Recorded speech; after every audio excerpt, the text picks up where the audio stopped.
नमस्कार. ही आपण जी यात्रा काढली तर या यात्रेमागचा उद्देश काय आहे?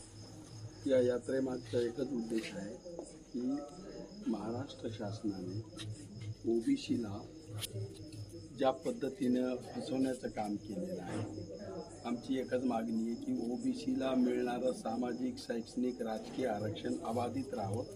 या आरक्षणातून कुठल्याही जाती समूहाला आमच्या वाट्याचं आरक्षण देऊ नये ही एक भूमिका घेऊन आम्ही गेली अनेक वर्षे ओबीसीचं आरक्षण सुरू आहे.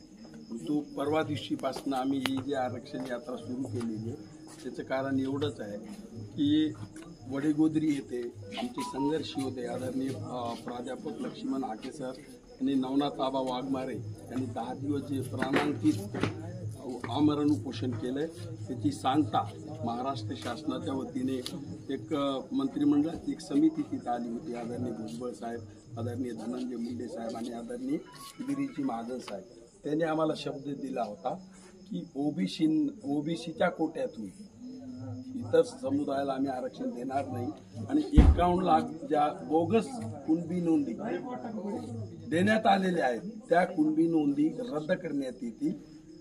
परंतु शासनाने ते केल्या की नाही अजून आम्हाला माहीत नाही.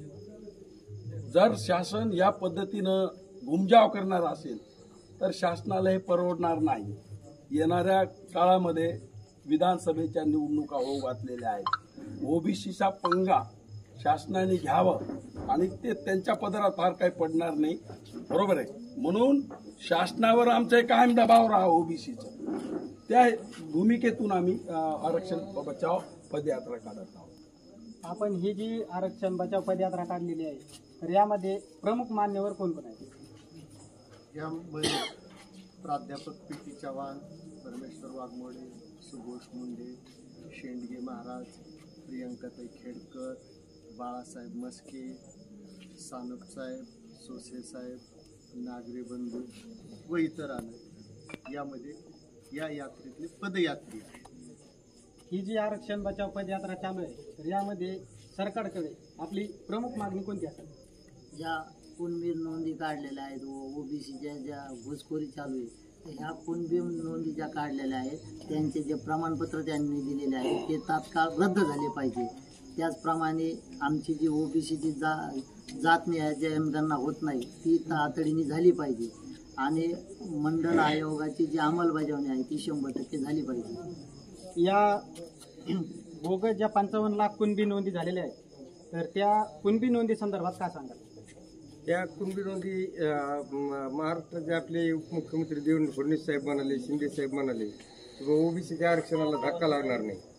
हेच आमचे उपोषण करते आमचे संघर्ष योद्धे लक्ष्मणजी हाके सर हे म्हणले की बाबा आमच्या ओबीसीला कसा धक्का लागत नाही हे तुम्ही जरा आम्हाला समजून सांगा की बाबा तशा पद्धतीचं तुम्हाला ओबीसीच्या आरक्षणाला धक्का लावणार नाही अशा प्रकारचं आम्हाला राज्यपालाच्या सहीचं लेखी द्या तर आम्ही या आंदोलनाने आमचे यात्रा आमची उपोषणं थांबित होतो आम्ही. तर अजून तरी सरकारने असा ठोस निर्णय काही घेतलेला नाही आरक्षणाबाबतीत आणि तसं काही लेखी स्वरूपात दिलेलं नाही. त्यांनी ज्या 55 लाख नोंदी दिल्या ह्या रद्द कराव्यात निवडणुकीच्या अगोदर हीच आमची पदयात्रेच्या माध्यमातून मागणी आहे. आणि आम्ही याच संदर्भामध्ये गावागावात जाऊन आमचा ओबीसीतला शेवटचा जो घटक आहे त्याला आम्ही समजावून सांगत आहोत की बाबा आता जर का आपलं आरक्षण गेलं तर पुन्हा आपल्याला आरक्षण भेटणार नाही. कारण आपल्या आरक्षणाच्या बाजूनी बोलण्यासाठी आपल्या महाराष्ट्र सरकारच्या सभागृहामध्ये आपले एकही मंत्री नाहीत. जे 1-2 मंत्री आहेत ते आपली बाजू लावून धरतात. परंतु सर्व मंत्री हे मराठा समाजाचे असल्यामुळं, सर्व आमदार मुख्यमंत्री सुद्धा मराठा समाजाचे असल्यामुळं, उपमुख्यमंत्री मराठा समाजाचे असल्यामुळं आमच्या ओबीसीकडे त्यांची बघण्याची दुय्यम भावना आहे आणि ही त्यांची भावना असल्यामुळं आमचा ओबीसी समाज हा संभ्रमित आहे. या मागण्या आपल्या मान्य होत्यात का नाही होत्यात? जर त्याने या मागण्या आमच्या मान्य केल्या नाहीत, समजा या आमच्या पदयात्रेद्वारे आमचे जे उपोषण करतील यांच्या जर मागण्या मान्य केल्या नाहीत तर लवकरच विधानसभा आहे ओबीसी सुद्धा मोठ्या संख्येनं एकत्रित येऊन या सरकारला जागा दाखवील आणि ते निवडणुकीच्या मैदानात उतरतील.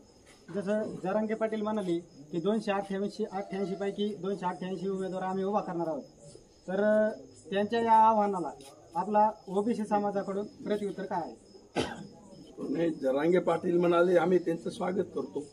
288 ते जर पाडणारे असतील तर ते सुरुवात गेवराईपासून करावी त्यांनी. आणि दुसरी गोष्ट, ओबीसीचे संघर्ष होते आदरणीय हाके सर आणि नवनाथ आबांनी पाडण्याची भाषा कधी केली नाही. आम्हाला असं वाटतं की जवळपास 100 ते 125 ओबीसीचे आमदार महाराष्ट्राच्या वेगवेगळ्या विधानसभेमध्ये, जिथं आमचं पॉकेट आहे, जिथं आमच्या मतदारांची संख्या 60% अधिक आहे, अशा ठिकाणी जवळपास 125 ते 150 आमदार आम्ही उभे करू आणि ते मोठ्या फरकाने निवडून आणू, ही आमची भूमिका आहे.